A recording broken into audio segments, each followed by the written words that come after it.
Hadis ditinjau dari segi persambungan sanad. Yang pertama ada hadis mutasil, yaitu hadis yang terbukti memiliki mata rantai perawi bersambung dari mukharij hadis sampai sahib al-matan Rasulullah. Tidak ada yang gugur, itu disebut dengan hadis mutasil.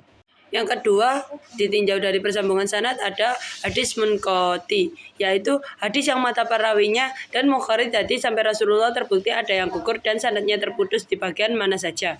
Di sini juga membahas tentang pembagian hadis munqati, yaitu yang pertama ada hadis mu'allaq, hadis mursal, hadis mudhol, hadis balaghiyat.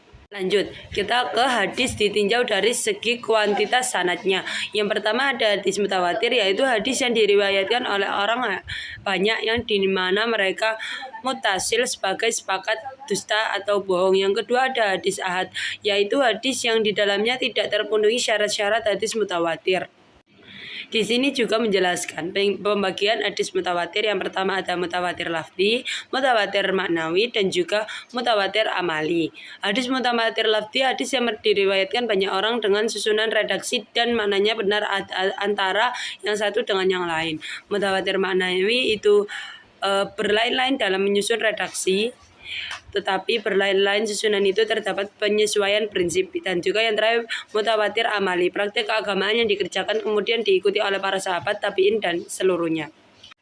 Pembagian hadis ahad, yaitu yang pertama ada hadis masyhur, hadis aziz, dan juga hadis gharib. Hadis masyhur hadis yang diriwayatkan oleh 3 perawi, hadis aziz yang diriwayatkan oleh 2 orang walaupun 2 orang tersebut terdapat pada satu tobaqoh, dan yang ketiga hadis gharib hadis yang diriwayatkan 1 orang dalam meriwayatkan di mana saja penyendirian dalam sanad itu terjadi. Pembagian hadis ditinjau dari segi kualitas sanad dan matan, dibagi menjadi 3, yaitu hadis sahih, hasan, dan juga dhaif. Sahih itu berarti sanadnya dari awal sampai akhir itu tidak ada yang mengandung unsur sat atau cacat.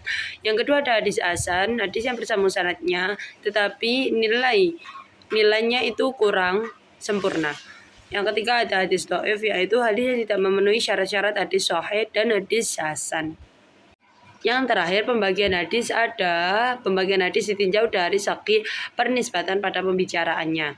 Dibagi menjadi 4, yaitu hadis qudsi, marfu, mauquf, dan juga maqtu'. Hadis qudsi ialah hadis yang diucapkan Nabi, maknanya dari Allah. Hadis marfu yaitu hadis yang disandarkan kepada Nabi, baik perbuatan, perkataan, maupun ketetapan. Hadis mauquf, hadis yang disandarkan kepada sahabat, baik berupa perkataan ataupun ketetapan. Hadis maqtu' yang terakhir adalah disandarkan kepada tabi'in, baik berupa perkataan, perbuatan, maupun ketetapan.